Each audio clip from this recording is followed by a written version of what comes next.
చివరి మాటలుగా ఈ మాటలు ప్రారంభిస్తున్నాడు. తను రోమ్ వెళ్ళేటువంటి టైంకి ఈ మాటలు జ్ఞాపకం చేస్తున్నాడు అనమాట. అక్కడ అందరినీ పెద్దలందరినీ పిలిచి వారితో ఈ మాటలు మాట్లాడుతున్నాడు. ఏమైనా మాట్లాడుతున్నాడు అంటే చాలా మాటలు మాట్లాడాడు, కానీ ఒక మాట నేను మీకు జ్ఞాపకం చేసే మాట ఏంటంటే, దేవుని సంకల్పం అంతయు మీకు తెలుపకుండా నేనేమీ దాచుకొనలేదు.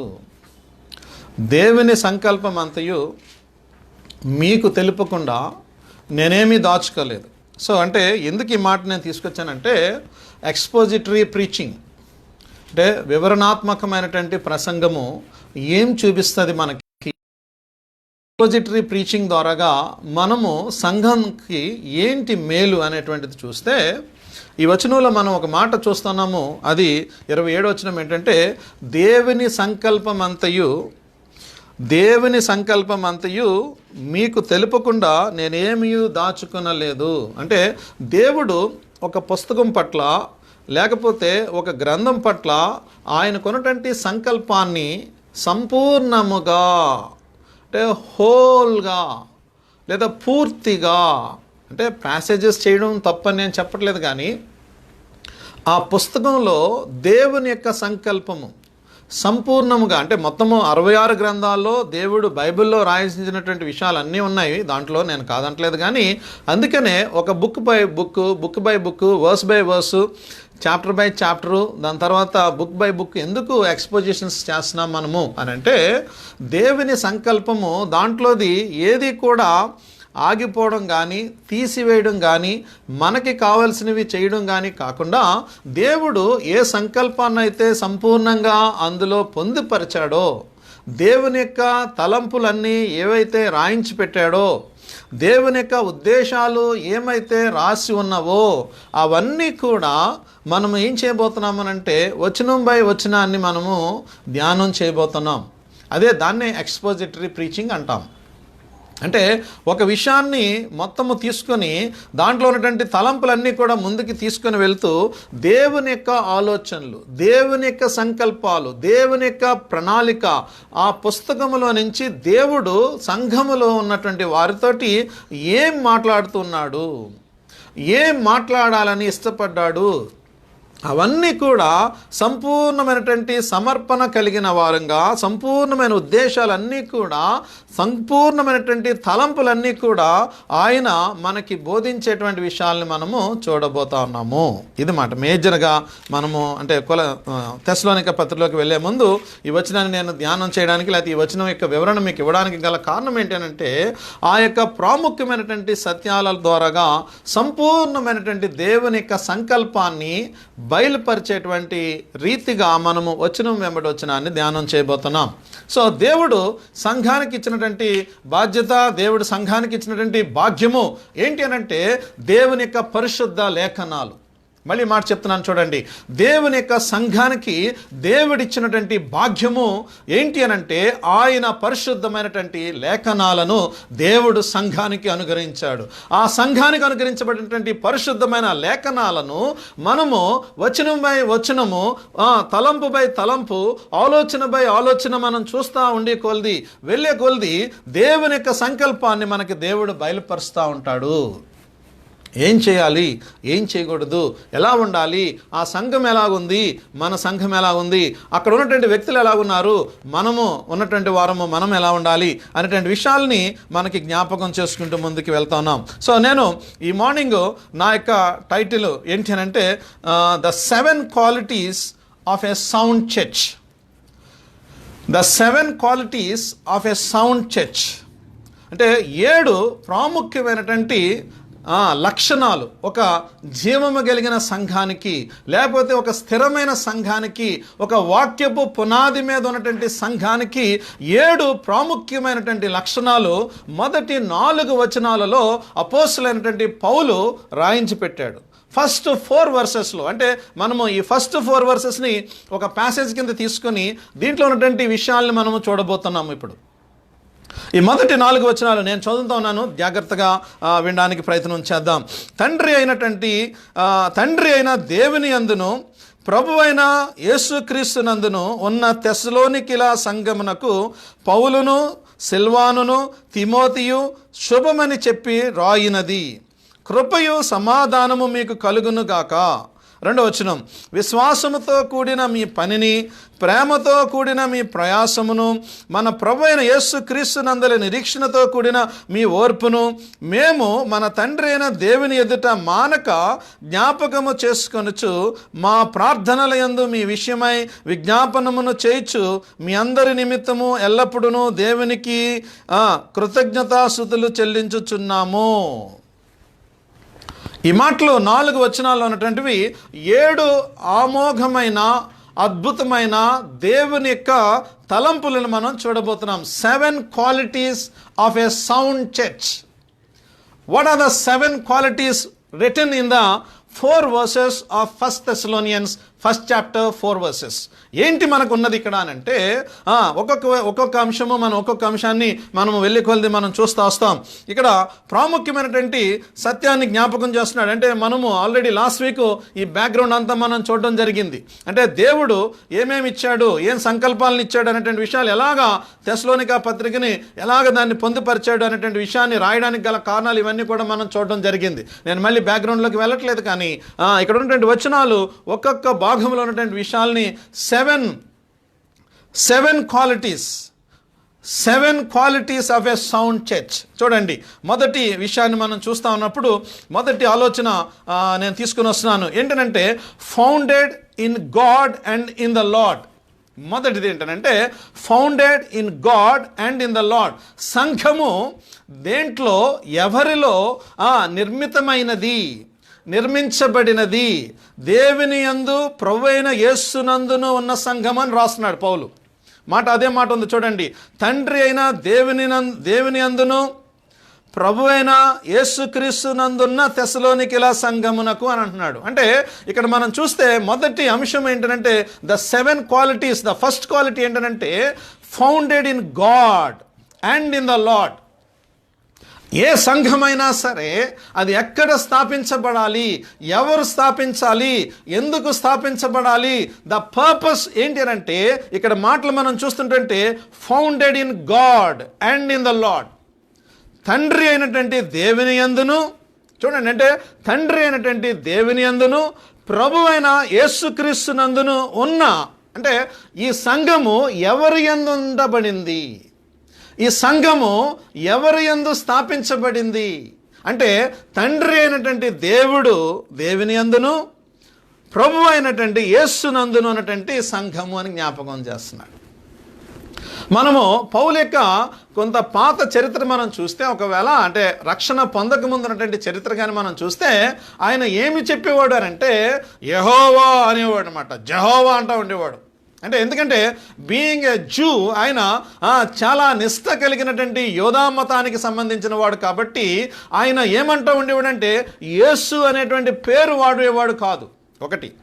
రెండోది ఏం చెప్పేవాడనంటే ఒకే ఒక దేవుడు యెహోవాయే అనేటువంటి మాటలు వాడుతూ ఉండేవాడు అంతకుముందు, అంటే పాత కాలంతో, అంటే రక్షణ పొందక ముందు.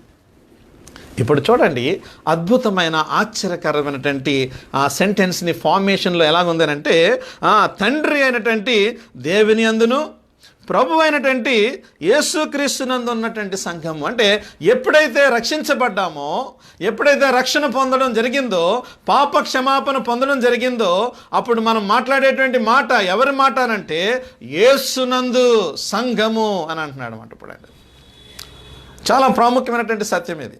సంఘము ఎవరి యందు స్థాపించబడాలి అని మనం చూసామనంటే సంఘము తండ్రి అయిన దేవుని యందు స్థాపించబడాలి, దాని తర్వాత యేసునందు స్థాపించబడాలి.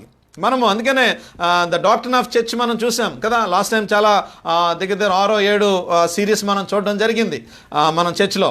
కానీ ఇప్పుడు నేను అవన్నీ మళ్ళీ చెప్పాలని నేను ఆలోచన లేదు. కానీ మొదటి అంశం ఏంటంటే the church was founded in God and in the lord. అంటే అపోస్తులు ఏంటంటే పౌలు తాను స్థాపించినప్పటికీ కూడా, తన సువార్త వెదజల్లినప్పటికీ కూడా, తన ప్రయాణాల్లో అక్కడ ఉన్నటువంటి వ్యక్తులతోటి కలిసి మాట్లాడి సమాజ మందిరములో యేసు ప్రభు గురించిన ప్రకటన చేసినప్పటికీ కూడా ఈయనేమంటున్నాడు అని అంటే మొదటి మాటగా తండ్రి అయిన దేవుని యందును, దాని తర్వాత ప్రభు అయిన యేసుక్రీస్తునందున్న తెస్సలోనిక సంఘము.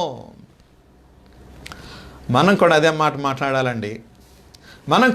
మనం సంఘం గురించి మాట్లాడుతున్నప్పుడు దేవుని సంఘము అంటే సంఘం పేరు వాడతాము, నేను తప్పనట్లేదు. కానీ సంఘము ఎవరి ద్వారాగా స్థాపించబడింది అని అంటే దేవుడు సంఘాన్ని స్థాపించాడు. అందుకని మనం మత్తయి సువార్త, లూకా సువార్తలో కూడా మనం చూస్తే నీ బండ మీద నా సంఘమును కడతానని యేసుక్రీస్తు ప్రభువారు మాట్లాడారు.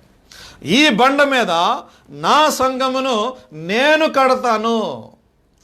సో ఈ బండ మీద నా సంఘమును నేను కడతాను అనేటువంటి పదము మళ్ళీ మనం జ్ఞాపకం చేసుకోవడానికి గల కారణం ఏంటంటే సంఘము దేవుడు స్థాపించేటువంటిది.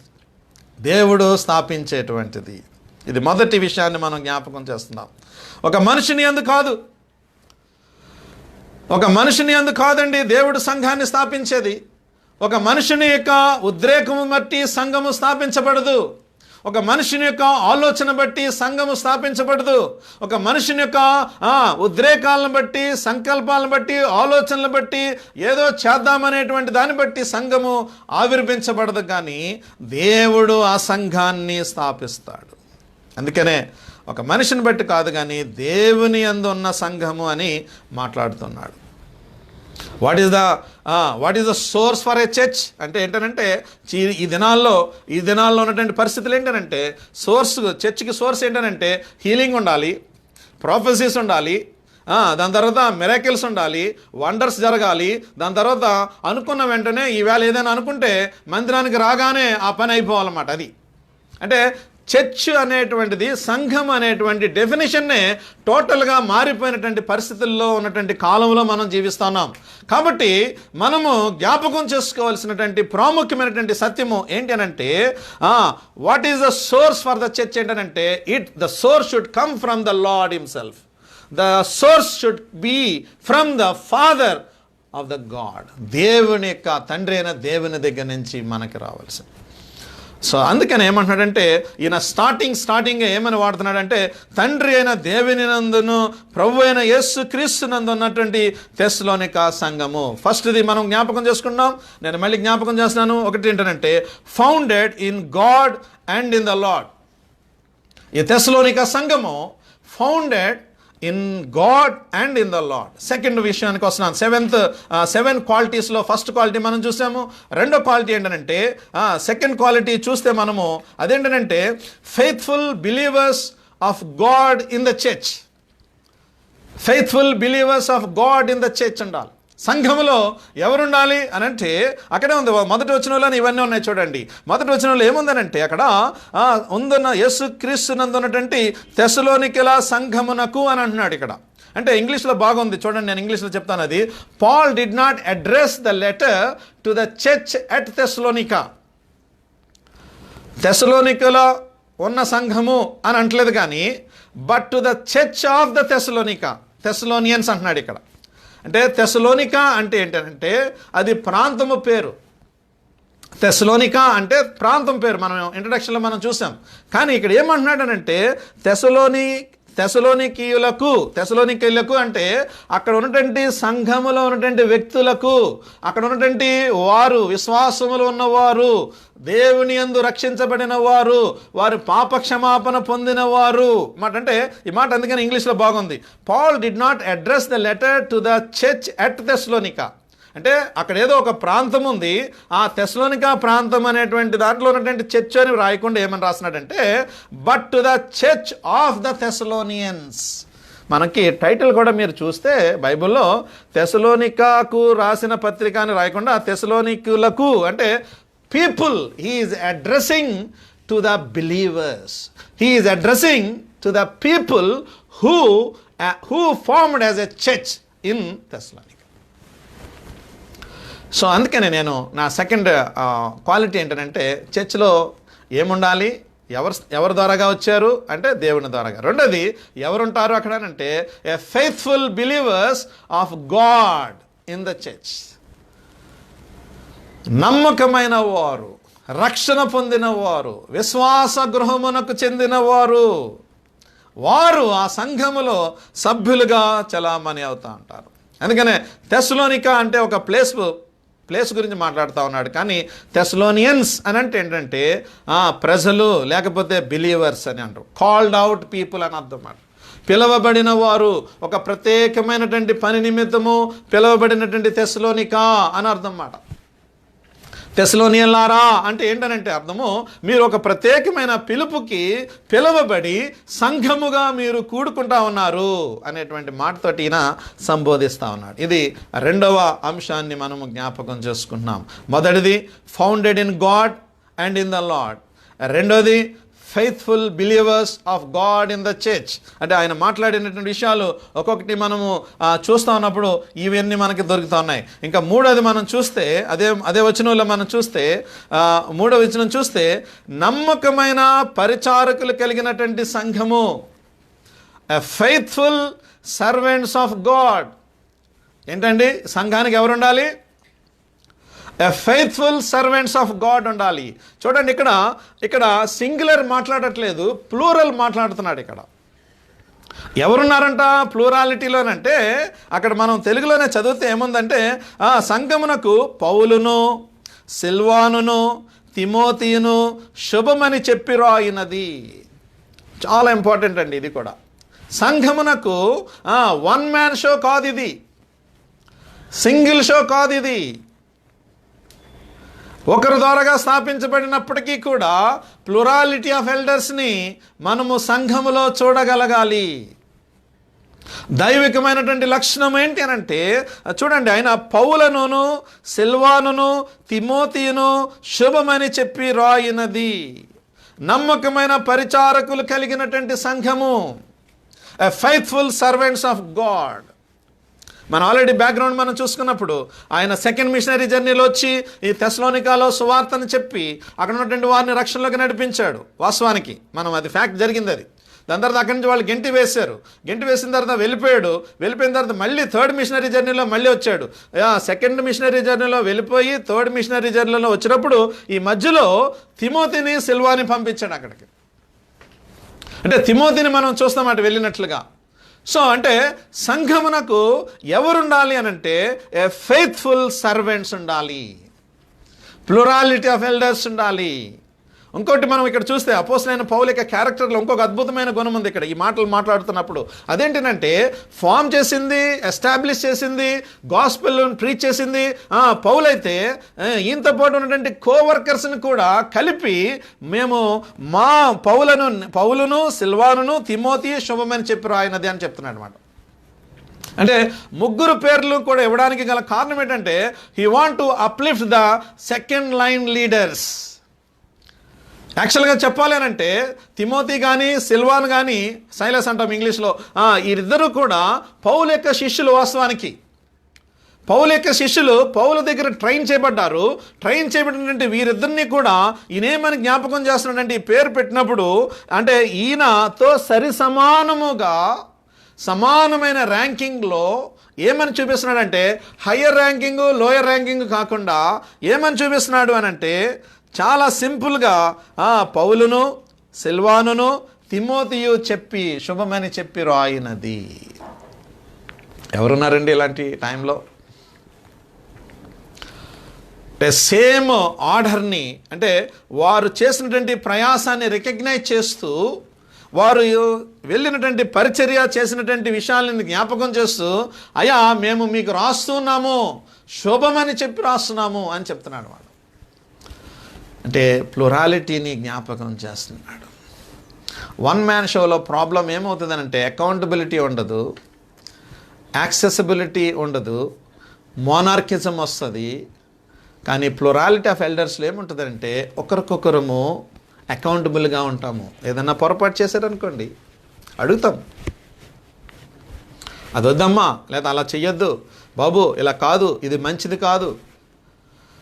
ఎందుకనంటే వాక్యము మనకి ప్రామాణికమైనప్పుడు ఒకరికొకరము ప్రోత్సహించుకుంటాము, ఒకరికొకరము బలపరుచుకుంటాము, ఒకరికొకరము ఆదరించుకుంటాము, ఒకరికొకరము సహాయం చేసుకుంటాము, ఒకరికొకరము హెచ్చరించుకొని లోపాలని సరి చేసుకుంటాము.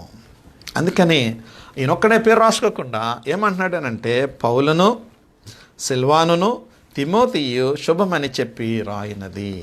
ఒక్క వచనంలోనే ఎన్ని విషయాలు ఉన్నాయి. 3 విషయాలు మనం చూసాం. ఒకటి ఏంటంటే ఫస్ట్ది founded in God and in the lord, దేవుని యందు సంఘము స్థాపించబడింది.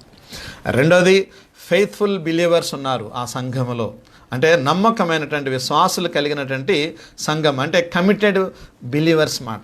అంటే ఒక సంఘానికి, ఒక పద్ధతికి, ఒక విధానానికి, ఒక వాక్యానికి కట్టుబడినటువంటి సంఘము లేకపోతే విశ్వాసులు అని మనం జ్ఞాపకం చేసుకున్నాం. రెండోది. మూడోది ఏంటంటే నమ్మకమైన పరిచారకులు. మంచి బిలీవర్స్ ఉన్నారు, బాగానే ఉంది, కానీ నమ్మకమైన ఫెయిత్ఫుల్ పరిచారకులు లేకపోతే చూడండి, ఇది కూడా చాలా ఇంపార్టెంటే. అందుకనే రాస్తున్నాడు అక్కడ, అంటే మేము పౌలను, నేను సిల్వానును, తిమోతిను, అంటే ఎందుకు రాస్తున్నాడంటే ఫెయిత్ఫుల్ సర్వెంట్స్ని అక్కడ జ్ఞాపకం చేస్తున్నట్టుగా మనము చూస్తూ ఉన్నాము. ఆ ఫెయిత్ఫుల్నెస్లో మనం చూస్తూ ఉన్నప్పుడు చాలా ప్రాముఖ్యమైనటువంటి సత్యాలు 3 విషయాలు మనం ఇప్పటివరకు మనము చూడడం జరిగింది. 4వది ఏంటంటే, అంటే ఇది ఎందుకు సంఘంలో ఈ మొదటి వచనంలో ఇన్ని విషయాలు ఉన్నాయి ఎందుకు అనంటే, సంఘము దేవుడు ప్రారంభించాడు, సంఘములో విశ్వాసుల్ని తీసుకుని వస్తాడు, లేకపోతే విశ్వాసులు సువార్త ద్వారాగా అందించబడతారు. 3వది ఏంటంటే నమ్మకమైనటువంటి పరిచారకులు కూడా సంఘానికి ప్రాముఖ్యత పాత్ర పోషిస్తుంది. సంఘములో నమ్మకమైనటువంటి పరిచారకులు కావాలి, అంటే వాక్యము చెప్పే వాళ్ళు తయారవ్వాలన్నమాట. అంటే డిసైపుల్షిప్ జరగాలి, శిష్యులుగా తయారవ్వాలి. అంటే వన్ మ్యాన్ షోలో ఏముంటుందనంటే there are no more disciples. ఒకవేళ ఏదన్నా ఉంటే గనక వాళ్ళ పిల్లలు వస్తారన్నమాట స్టేజ్ మీదకి. పిల్లలు రాకూడదని నేను చెప్పట్లేదు, పిల్లలు రావాలి, దేవుడి ఆశీర్వాదం వల్ల పిల్లలు అభివృద్ధి అవి వాక్యం చెప్పాలి, నేను కాదంటలేదు. కానీ అంటే ఇంకా సంఘం అనగానే ఒక ఫ్యామిలీగా, అంటే ఒక ఫ్యామిలీ ఇన్ ద సెన్స్ అంటే హోల్ ఫ్యామిలీగా కాకుండా ఓన్లీ పాస్టర్స్ లేకపోతే వాళ్ళకి సంబంధించిన కుటుంబం మాత్రమే కాకుండా అనేటువంటి మాటని ఇక్కడ జ్ఞాపకం చేస్తూ ఉన్నాము. ఏంటి మాట అనేది మనము 3 విషయాలు మనము మొదటి వచనంలో 3 విషయాలు చూసాం. గ్రీటింగ్సే ఉన్నాయి వాస్తవానికి, శుభములే ఉన్నాయి వాస్తవానికి, కానీ 3 విధానాలుగా దాంట్లో నుంచి మనం చూడడం జరిగింది. 4వది మనం చూడండి ఒకసారి. 2వ వచనము 3వ వచనము కలిపి ఉంది వాస్తవానికి తెలుగులో. ఇంగ్లీష్లో అయితే చాలా చక్కగా ఏ వచనానికి ఆ వచనము మనకి ఇంగ్లీష్లో అయితే బాగా, అంటే దాని కన్స్ట్రక్షన్ చాలా బాగుంది.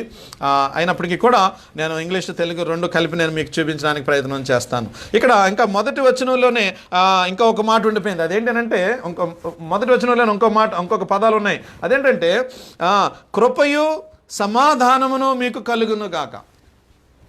ఇట్స్ ఎ జనరల్ గ్రీటింగ్ ఇది యాక్చువల్గా, అంటే గ్రేస్ అండ్ పీస్ అని ఉంది ఇంగ్లీష్లో వాస్తవానికి. అంటే గ్రేస్ అండ్ పీస్ అని ఉంది, అంటే జనరల్ గ్రీటింగ్సే. రోమన్స్ టైంలో కూడా ఈ పదాలు వాడుకుంటూ ఉండేవారంట ఆ టైంలో, సామ్రాజ్యంలో కూడా.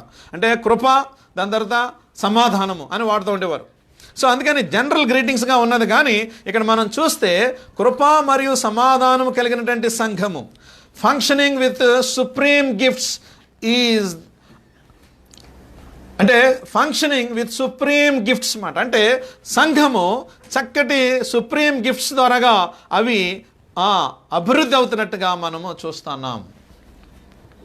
అంటే కృపయు మరియు సమాధానము కలిగిన సంఘము in it's a general greetings. కానీ మనం చూసినప్పుడు ఇక్కడ చాలా స్ట్రాంగ్గా without the favour of God, without the blessing of God, అంటే సంఘమునకు దేవుని యొక్క కృప కావాలి, సంఘములో దేవుని యొక్క సమాధానము ఏలుతూ ఉండబడాలి. అందుకనే ఆయన ఏమంటున్నాడనంటే గ్రీటింగ్స్ చెప్తూ కూడా ఏమంటున్నాడంటే, అయ్యా మీకు కృపయు సమాధానము మీకు కలుగునుగాక అని గ్రీట్ చేస్తున్నాడు. ఒక సంఘములో ఏముండాలి అనంటే కృప ఉండాలి, ఒక సంఘములో సమాధానం ఉండాలి. అల్లర్లకి కారణం అవ్వకూడదు సంఘము. అంటే దేవుడి యొక్క కృప ద్వారాగా ఆ సంఘము స్థాపించబడింది కాబట్టి, దేవుడే రూపకర్త కాబట్టి, దేవుడే దాన్ని స్థాపించాడు కాబట్టి, ఆయన యొక్క స్పిరిచువల్ సుప్రీం గిఫ్ట్స్ని ఆ సంఘములో ఎక్సర్సైజ్ చేయబడతా ఉండాలి. Supreme gifts, functioning with supreme gifts. 4వ విషయము ఫంక్షనింగ్ విత్ సుప్రీం గిఫ్ట్స్ మాట. అంటే చక్కటి కృప ద్వారాగా ఆ సంఘము అభివృద్ధి అవ్వాలని ఆకాంక్షిస్తూ ఉన్నాడు పౌలు ఇక్కడ. 5వది మనం చూస్తే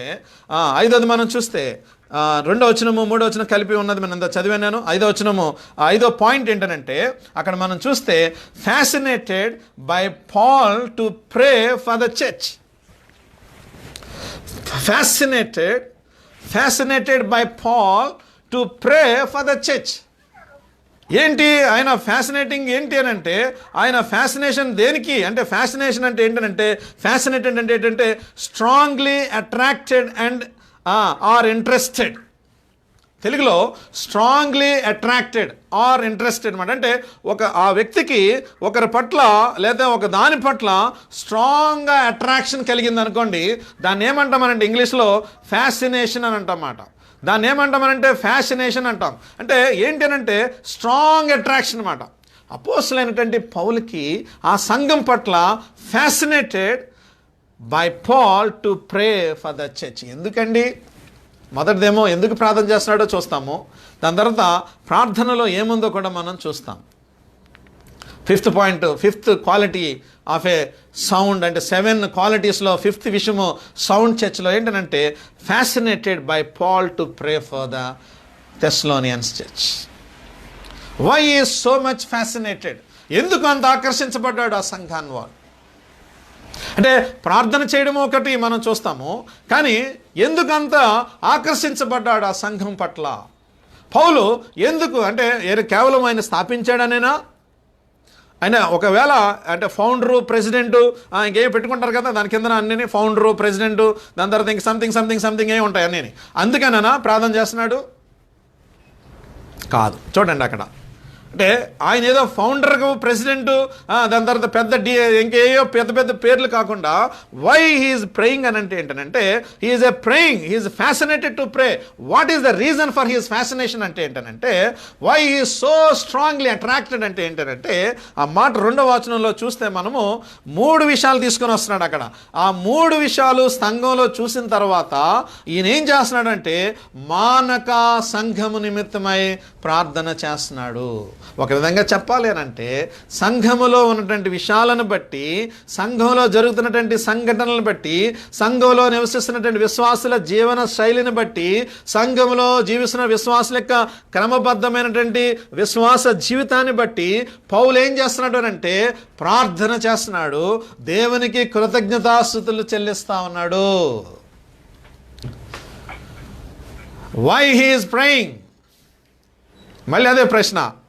బికాస్ చూడండి అక్కడ why he so fascinated by Paul to pray ఏంటంటే is always thanking the Lord God for you all, అంటే mentioning you in my prayers, in our prayers, అంటే మా ప్రార్థనలో మిమ్మల్ని జ్ఞాపకం చేసుకుంటున్నాం. ఎందుకు అంటే 2వ వచనం చూడండి, విశ్వాసముతో కూడిన మీ పనిని, ప్రేమతో కూడిన మీ ప్రయాసమును, మన ప్రభువైన యేసుక్రీస్తునందుల నిరీక్షణతో కూడిన మీ ఓర్పును మేము మన తండ్రి అయిన దేవుని ఎదుట మానక జ్ఞాపకము చేసుకొనుచున్నాము. అబ్బా, వండర్ఫుల్ అండి. తెస్సలోనిక సంఘములో 3 ప్రాముఖ్యమైనటువంటి సత్యాలను గమనించాడు పౌలు.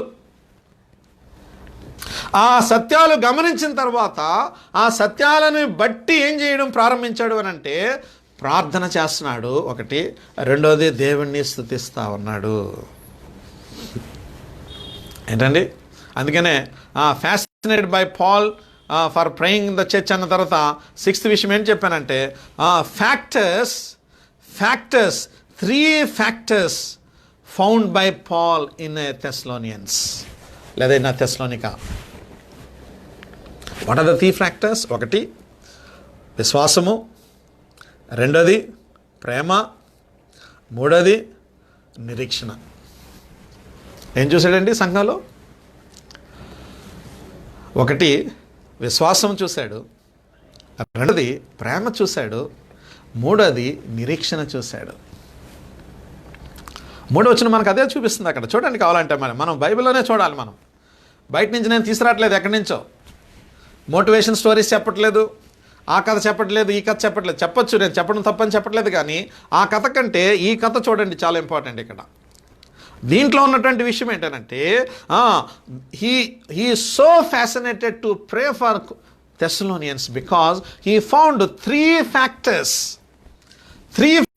చూస్తున్నాడు అక్కడ. ఏంటంటే ఫెయిత్ చూడండి, మొదటిది విశ్వాసముతో కూడినటువంటి మీ పని. ఎలా చేస్తున్నారంటే వాళ్ళు పనిని ఒక పని అప్పగిస్తే by faith they are working మాట. అంటే ఇది అప్పగించిన పని, లేకపోతే దేవుడు అప్పగించిన పని, ఇది దేవుని ద్వారాగా నాకు అందించబడినటువంటి పని, దేవుడు ఉద్దేశించినటువంటి పని, సంఘములో నాకున్నటువంటి బాధ్యత, సంఘములో నాకున్నటువంటి పాత్ర, సంఘములో నేను చేయవలసినటువంటి విధానము, ఇవన్నీ ఏమైనా వాళ్ళు ముందుగా ఆలోచన చేసి ఏం చేస్తున్నారంటే విశ్వాసముతో కూడినటువంటి మీ పనిని గట్టి ఒక పనికి ఏం ఆపాదిస్తున్నాడు అని అంటే ఏం కలిగి ఉన్నారంటే వారు విశ్వాసాన్ని కలిగి ఉన్నారు. ఏంటండి ఎవరిచ్చారు ఈ విశ్వాసము? యేసుప్రభువారు ఇచ్చారు. ఎలా వచ్చింది? ఆయన యందు పాప క్షమాపణ ద్వారాగా రక్షణ పొందినటువంటి వ్యక్తికి ఫెయిత్ ఎక్సర్సైజ్ చేయడం స్టార్ట్ చేస్తాడు. చాలా ఇంపార్టెంట్ అండి. అందుకనే ఆయన 2వ వచనం నుంచి మొదలుపెట్టి ఏమంటున్నాడంటే విశ్వాసముతో కూడినటువంటి మీ పనిని ప్రేమతో కూడిన మీ ప్రయాసము. అబ్బా, మీ ప్రయాసం ఎలాగుందంట? ఇసుకు అంతేనా? మనం అప్లికేషన్ తీసుకుంటే ఏం చేయాలి ఇప్పుడు ఇక్కడ? అంటే మనం ఇన్ ద సెన్స్ చర్చ్, మనము ఎవరైనా ఒకటని నేను మాట్లాడతలేదు, కానీ ప్రయాసము దేనితో ఉందంట? ప్రేమతో ఉందంట. ప్రేమతో కూడినటువంటి ప్రయాసం. ఒక పని పట్ల విశ్వాసం ఉంది, ఒక పని పట్ల ప్రయాసం ఉంది. ఆ ప్రయాసం ఎలాగుంది అంటే ప్రేమతో కూడుకున్నటువంటి పని. విశ్వాసము,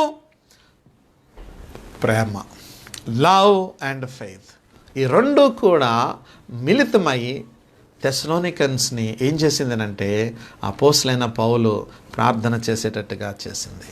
ఇంకా మాట సింపుల్గా చెప్పాలంటే వారు ఏదో పౌలు ప్రార్థన చేస్తాడని వీళ్ళు చేయట్లేదు. యాక్చువల్గా వీళ్ళు చేస్తున్నారు కాబట్టి పౌలు ప్రార్థన చేస్తున్నాడు. అంటే వీళ్ళు ఏం చేస్తున్నారంటే వాక్యాన్ని ఎప్పుడైతే లోపలికి డైజెస్ట్ చేసుకున్నారో, ఆ అంటే లోపలికి ఎప్పుడైతే వాక్యం వెళ్ళిందో ఆ వాక్యం ద్వారాగా ఏం జరిగిందయా అని అంటే వారిలో విశ్వాసము మొలకెత్తింది, ఒకరి పట్ల ఒకరికి ప్రేమ కలిగింది, ప్రయాసము మిగులుతా ఉన్నది. అంటే ఆ ప్రయాసములో ఎలాగుందనంటే ప్రేమతో కూడినటువంటి ప్రయాసముతో ముందుకెళ్తున్నారు. 3వది ఏంటంటే నిరీక్షణతో కూడినటువంటి ఓర్పు. ఒకసారి జరగకపోయినంత మాత్రాన అలజడి చెందిపోయి అలక్ష్యముగా, నిర్లక్ష్యముగా నా పట్ల ఇది జరగలేదని వెనకకి వెళ్ళిపోకుండా ఓర్పుతో కూడినటువంటి నిరీక్షణ. వాట్ ఏ హోప్ అండి! ఏం నేర్చుకున్నారు వీళ్ళు? ఎక్కడి నుంచి నేర్చుకున్నారు ఇవి? అంటే ఈ సంఘములో ఇలాంటివి ఉండాలి అని పౌలు ఎన్ని చెప్పుంటాడు, ఏం చెప్పుంటాడు? మనం బ్యాక్గ్రౌండ్లో మనం ఆల్రెడీ చూసుకున్నాం. అంటే ఆయన ఎన్ని రోజులు అక్కడ పరిచయం చేశాడని.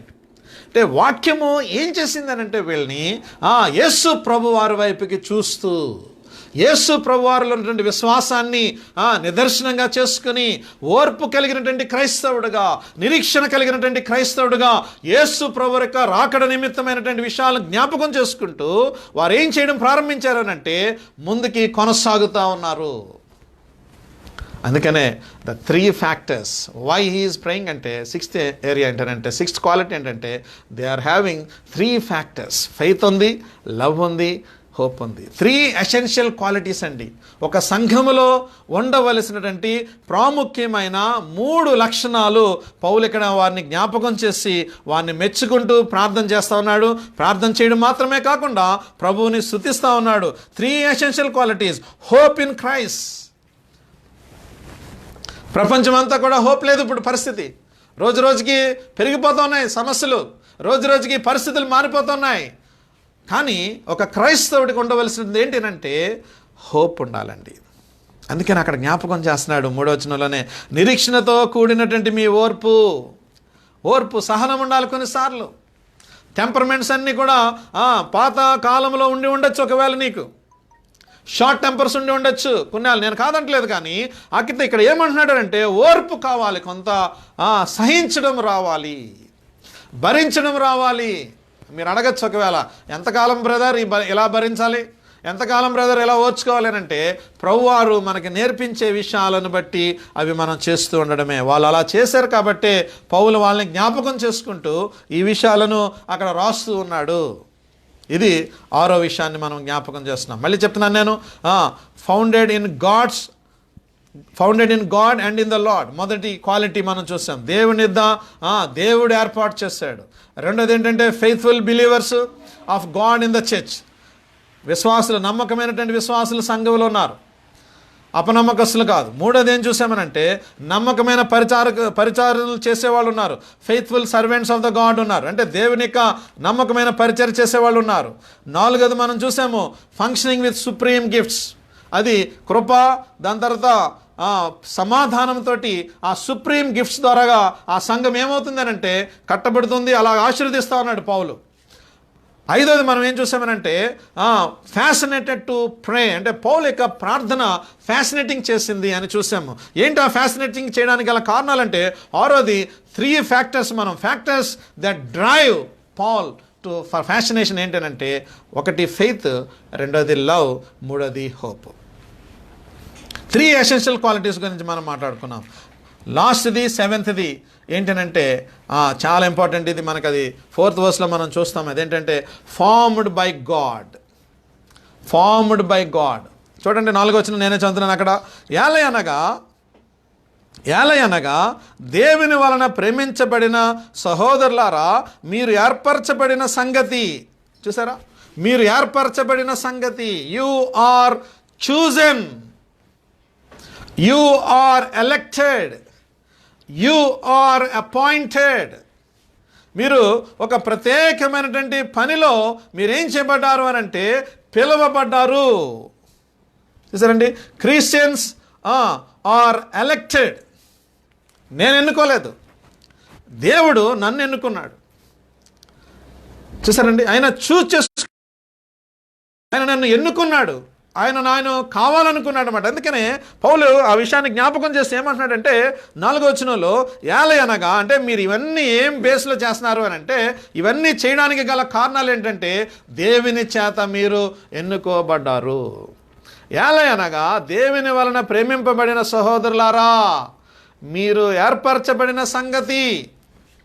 దేవుని చేత మీరు ప్రేమించబడి, ఏర్పాటు చేయబడి, ఎన్నిక చేయబడి మీరు ఈ స్థలంలో ఉన్నారు. As a God's appointed, God's elected. ఎఫ్సి పత్రిక మనం ఇంతకుముందు చాలాసార్లు చదివాం, మనకు అంత గుర్తుంది.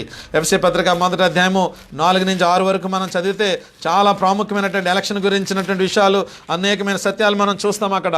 ఏంటది 3వ వచనం నుంచి మనం చూస్తే, మన ప్రభువైన యేసుక్రీస్తు యొక్క తండ్రి యొక్క దేవుడు స్తుతింపబడును గాక, ఆయన క్రీస్తునందు పరలోక విషయంలో ఆత్మ సంబంధమైన ప్రతి ఆశీర్వాదము మనకు అనుగ్రహించను. ఎట్లనగా తన ప్రియనియందు తాను ఉచితముగా మనకు అనుగ్రహించిన తన కృపా మహిమకు కీర్తి కలుగునట్లు తన చిత్త ప్రకారం దయా సంకల్పము చొప్పున యేసుక్రీస్తు ద్వారా తనకు కుమారులుగా స్వీకరించుటకై మనలను ముందుగా తన కోసము నిర్ణయించుకొని, మనలను ముందుగా, ఈ మాట మళ్ళీ నేను స్ట్రెస్ చేస్తున్నాను, మనలను ముందుగా తన కోసము నిర్ణయించుకొని మనము తన ఎదుట పరిశుద్ధులమును నిర్దోషములునై ఉండవలనని జగత్తు పునాది వేయబడక మునిపే ప్రేమ చేత ఆయన క్రీస్తులో మనలను ఏర్పరచుకొనెను. రెండవ వర్డ్ ప్రేమ చేత, బికాజ్ హీ లవ్డ్ యూ. ఆయన నిన్ను ప్రేమిస్తున్నాడు కాబట్టి నిన్ను ఎన్నిక చేసుకున్నాడు. అదే విషయాన్ని మళ్ళీ పౌలు తెస్సలోనిక సంఘానికి కూడా 4వ వచనంలో జ్ఞాపకం చేస్తున్నాడు. మీరు ప్రేమించబడ్డారు, దేవుని వలన ప్రేమించబడిన సహోదరులారా. అబ్బా, ఈ మార్నింగ్ ఈ మాట నన్ను ఎంత ఆదరకరమైనటువంటి మాటగా నాకు అనిపిస్తుంది. ఎందుకంటే దేవుడు నన్ను ప్రేమిస్తూ ఉన్నాడు. మనుషులు నన్ను ప్రేమించకపోయినా, మనుషులు నన్ను త్రోసివేసినా, మనుషులు నాకు అవసరం లేకపోయినా, నేను అవసరం లేకపోయినా, దేవుడు నన్ను ప్రేమిస్తూ ఉన్నాడు. ఈ సత్యము మనల్ని ఏం చేయాలనంటే ఈ మార్నింగ్ మనల్ని బలపరచాలన్నమాట. గాడ్ ఈజ్ లవింగ్ ఒకటి. రెండోది, God elected you, God choose you for a special purpose. ఎవరికి ఉపయోగపడట్లేదు అనుకుంటున్నావా? ఒకవేళ నువ్వు ఈ మార్నింగ్ 1వ అధ్యాయము 4వ వచనం ద్వారాగా దేవుడు నిన్ను ప్రేమిస్తూ ఉన్నాడు అనేటువంటి సత్యాన్ని మనం ఈ మార్నింగ్ జ్ఞాపకం చేసుకోవాలి అనేటువంటిది తెస్సలోనికల నుంచి మనం చూస్తున్నాం. దేవుడు he is loving you in spite of your weaknesses, in spite of your rebellious nature, in spite of అంటే నీకున్నటువంటి తిరుగుబాటు స్వభావం ఉన్నప్పుడు కూడా దేవుడు నిన్ను ప్రేమించగలిగిన వాడు. ఎందుకంటే రోమపత్రికలు అదే చూస్తాం, ఇంకనూ మనము పాపులమై ఉండగా, ఇంకనూ మనం శత్రువులమై ఉండగా, ఇంకనూ మనము ఆయనకి ఇలాగుండగా ఏమైందనంటే ఆయన యేసుక్రీస్తు ప్రభువారి ద్వారాగా ఎన్నుకోబడ్డావు నువ్వు. వాట్ ఏ హోప్ అండి మనకి ఈ మార్నింగ్. తెస్సలోనిక పత్రిక 1వ అధ్యాయము 4 వచనాల్లో నుంచి దేవుడు నాతో మాట్లాడే విషయాలు ఏంటి అనంటే, సంఘము దేవుడు స్థాపించిందని, విశ్వాసులు నమ్మకమైన వారని, నమ్మకమైన పరిచారకులు ఆ సంఘంలో ఉండాలి అని ఉంటారని, దాని తర్వాత ఫంక్షనింగ్ విత్ సుప్రీం గిఫ్ట్స్ అని, దాని తర్వాత ఫ్యాసినేటెడ్ టు ప్రే అని, విశ్వాసుల గురించి ప్రార్థన చేసే విషయాలు, సంఘం గురించి ప్రార్థన చేసే విషయాలు. అంటే ఆయనకి వారిని చూడగానే ప్రార్థన చేసేటువంటి ఒక ఆలోచన వారికి ఆయనకి కలిగిందన్నమాట. మానక జ్ఞాపకం చేసుకుంటున్నాడంట, దేవుణ్ణి స్తుతిస్తూ ఉన్నాడంట. ఆ రోజు మనం చూసాము ఎందుకు ప్రార్థన చేస్తున్నాడు అనంటే 3 ఫ్యాక్టర్స్ని మనం చూసాము. సంఘము, విశ్వాసములో, దాని తర్వాత ప్రేమలో, దాని తర్వాత నిరీక్షణలో మనము కొనసాగుతున్నారని వారు ప్రార్థన చేస్తున్నట్టుగా చూసాం. 7వది చివరిది మనం చూస్తున్నది, formed by God. You are elected, you are loved. దేవుని చేత ప్రేమించబడుతున్నాం. 2వ తెస్సలోనికలో కూడా ఒక మాట ఉంది, మనం అంటే అక్కడికి ఆ తెస్సలోనిక చేసేటట్టు చూస్తాం. కానీ 2వ అధ్యాయము 13వ వచనం ఒకసారి చూడండి, అద్భుతమైన వచనం ఇది కూడా. 2వ అధ్యాయము 13వ వచనం, ప్రభు వలన ప్రేమింపబడిన సహోదరులారా. 2వ అధ్యాయము 13వ వచనం, ప్రభు వలన ప్రేమింపబడిన సహోదరులారా. ఈ భూ సంబంధమైన ప్రేమలు శాశ్వతమైనవి కాదండి. ఈ భూ సంబంధమైన ప్రేమలు అవసరాన్ని బట్టి ప్రేమించేవి. ఈ భూ సంబంధమైన ప్రేమలు కోరికను బట్టి ప్రేమించేది. అవసరాన్ని బట్టి, కోరికను బట్టి, స్వార్థపూరితమైన ప్రేమతోటి మిళితమైనటువంటి ప్రేమలు. కానీ ఇక్కడ ఎంతో స్పష్టంగా మార్నింగ్ మనం జ్ఞాపకం చేసుకునేది ఏంటంటే, తెస్సలోనిక సంఘము దేవుని ప్రేమ వలన అనే మాట మనం చూస్తున్నప్పుడు 4వ వచనంలో దేవుని వలన ప్రేమింపబడిన సంఘం. 2వ తెస్సలోనిక కూడా మనం అదే చూస్తూ ఉన్నాం. అంటే ఆ మాట మనం జ్ఞాపకం చేస్తున్నప్పుడు, ప్రభు వలన ప్రేమింపబడిన సహోదరులారా, ప్రభు వలన ప్రేమించబడిన సహోదరులారా. ఈ మార్నింగ్ ఎంతో దీవెనకరమైనటువంటి మాట అంటే, దేవుడు నేను ఎన్నుకున్నాడు, దేవుని చేత ఏర్పాటు చేయబడ్డావు, ఒక ప్రత్యేకమైన పని కోసము నువ్వు పిలువబడ్డావు. నీవు అంటే దిగులు పడవలసిన అవసరం లేదు, భయపడవలసిన అవసరం లేదు. ఈ మాటలు అంటే తెస్సలోనికతో మాట్లాడుతున్నప్పుడు పౌలు యొక్క ఇంటెన్షన్ ఏంటంటే, దేవుని వలన ప్రేమించబడిన సహోదరులారా, మీరు ఏర్పరచబడిన సంగతి ఆ సువార్త ద్వారాగా, అంటే మనం నెక్స్ట్ వీక్ మనం చూడబోతున్నాం అది, అంటే విచ్ గాస్పెల్, అంటే ఏ సువార్త ద్వారాగా వారు ఆకర్షించబడ్డారు. చూడండి, అందుకనే యోహాను సువార్త 15వ అధ్యాయం 16వ వచనంలో మనం ఒక మాట చూస్తాము. యోహాను సువార్త 15వ అధ్యాయము 16వ వచనంలో ఒక అద్భుతమైన మాట, మనకి సేమ్ సంబంధమైన విషయాలు మనం చూస్తాం. చూడండి ఒకసారి, యోహాను సువార్త 15వ అధ్యాయము 16వ వచనం మనకు తెలిసిన సుపరిచితమైనటువంటి వచనమే. కానీ 16వ వచనంలో ఏముందనంటే, మీరు నన్ను ఏర్పరచుకొనలేదు, మీరు నా పేరట తండ్రి అని ఏమీ అడుగుదురో అది ఆయన మీకు అనుగ్రహించినట్లు మీరు వెళ్ళి ఫలించుటకును మీ ఫలములు నిలిచిండునట్టుకును నేను మిమ్మల్ని ఏర్పరచుకొని నియమించి తిని. So clear. దేవుడు నిన్ను ప్రేమించడంలో, దేవుడు నిన్ను ఏర్పాటు చేసుకోవడంలో చాలా క్లియర్ పిక్చర్ ఉంది ఆయనకి. ఏంటి అనంటే, మనము ఫలించాలని, అభివృద్ధి పొందాలని, మన ఫలములు నిలిచి ఉండాలని. యోహాను పత్రిక ప్రకారంగా, తెస్సలోనిక పత్రిక ప్రకారంగా మనం చూస్తే, మీరు ఏర్పాటు చేయబడిన వారు, దేవుని చేత ప్రేమించబడిన వారు. ఈ మార్నింగ్ మనము ఈ 7 క్వాలిటీస్ మనలో ఒకసారి చెక్ చేసుకుందాం. ప్రభువా, నా సంఘంలో నేను ఉంటా ఉన్నాను, నాకు ఈ గుణలక్షణాలు నేను దాన్ని తీసుకోగలుగుతా ఉన్నానా? సంఘము దేవుని చేత ప్రారంభించబడింది అనేటువంటి గ్రహింపు నాకుందా? మొదటిది. రెండోది, ఆ సంఘములో నమ్మకమైన వ్యక్తులుగా నేనున్నానా? Faithful believers of God in the church. Am I faithful to my local church? ఈ మార్నింగ్ మనం జ్ఞాపకం చేసుకోవాల్సిన విషయాలు. Am I faithful to the local church? నాకు ఒక కమిట్మెంట్ ఉందా? నాకు ఒక నిబద్ధత ఉందా? నాకు ఒక నిర్దేశిత ఉందా? I'm faithful. Yam I faithful? అక్కడ అయితే ఫెయిత్ఫుల్ అని చెప్తున్నాడు ఆయన. మూడోది మనం చూసింది ఏంటంటే ఫెయిత్ఫుల్ సర్వెంట్స్ ఉన్నారు. మార్నింగ్ నేను చెక్ చేసుకున్నాను, yam I faithful to my local church, am I faithful servant to the local church. ప్రభువా, నన్ను ఒక నమ్మకమైనటువంటి పరిచారకుడిగా నువ్వు చేసావా? ఈ మెసేజ్ నేను సిద్ధపడుతూ ఉన్నప్పుడు కూడా దేవుడు పలుసార్లు నాతో మాట్లాడినవి, are you faithful to your local church? As a servant of God are you faithful? నమ్మకంగా ఉన్నావా? వాక్యం పట్ల, ప్రార్థన పట్ల, సహవాసం పట్ల, ఆదరించేటువంటి విషయాల్లో, వారిని కన్సల్ట్ చేసే విషయాల్లో, వారితోటి విషయాలు పంచుకోవడంలో ఆర్ యూ ఫెయిత్ఫుల్? మూడోది నమ్మకమైనటువంటి వారు. నాలుగోది మనం చూసాము functioning with supreme gifts. Functioning with supreme gift, grace and peace. సంఘంలో రెండు కూడా పౌలు కోరుకుంటా ఉన్నట్లుగా మనము దాంతో దీవెనిస్తున్నట్టుగా లేకపోతే గ్రీటింగ్స్ చేస్తున్నట్టుగా మనం చూస్తున్నాము. ఐదోది ఫ్యాసినేటెడ్ టు ప్రే. పౌల్ని ప్రార్థన చేయడానికి ప్రేరేపించినటువంటి విషయాలు ఏంటి అంటే 3 విషయాలు చూసాం, 3 ఫ్యాక్టర్స్ చూసాం. అదేంటంటే ఒకటి విశ్వాసము, రెండోది ప్రేమ, మూడోది నిరీక్షణ. సో ఫ్యాసినేటెడ్ టు ప్రే, ఒక వ్యక్తి నీ పట్ల ప్రార్థన చేసేటువంటి వ్యక్తిగా మనము ఉన్నామా? మనం ఎవరి గురించి ప్రార్థన చేస్తున్నాము?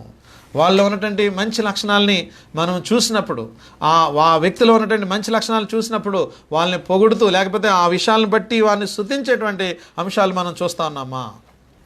7th క్వాలిటీ ఏంటంటే formed by God, election and chosen, ఏర్పాటు చేయబడినటువంటి వారని చూసాము. ఎఫెసీ పత్రికలను చూసాము, తెస్సలోనిక పత్రికలను చూసాము, 2 తెస్సలోనికన్స్ 2:13, యోహాను సువార్త 15:16లో మీరు ఫలించుటకు నేను ఏర్పాటు చేసుకున్నాను, మీ ఫలములు నిలిచినటకు నేను ఏర్పాటు చేసుకున్నాను అని మాట్లాడుతున్నాడు. సో దేవుడు ఈ 7 క్వాలిటీస్లో దేవుడు మనతోటి మాట్లాడుతున్నప్పుడు మన జీవితాల్ని ఒకసారి సపరీక్ష చేసుకుందాం. మొదటి 4 వచనాల్లో ఉన్నటువంటి 7 qualities of a sound church. ఒక మంచి పునాది కలిగిన సంఘానికి 7 విషయాలను మనము జ్ఞాపకం చేసుకున్నాం. ఈ మార్నింగ్ ప్రార్థన చేసుకొని మనము ముగిద్దాము. ఈ చిన్న ప్రార్థన చేసుకొని మనము ఆశీర్వాదం తీసుకొని క్లోజ్ చేసుకుందాం. ప్రభువా, 7 గుణాలు నా జీవితంలో, మా సంఘ జీవితంలో మాకు కలిగి ఉండడానికి మాకు సహాయం చేయండి అని ప్రార్థన చేసుకుందాం. పరిశుద్ధుడైన తండ్రి, వందనాలు. ఉదయకాల సమయంలో మొదటి అధ్యాయము తెస్సలోనిక పత్రిక మొదటి అధ్యాయము మొదటి 4 వచనాల్లో 7 qualities of a sound church, సంఘము పట్ల 7 ప్రాముఖ్యమైనటువంటి గుణాలని మాకు జ్ఞాపకం చేస్తారు.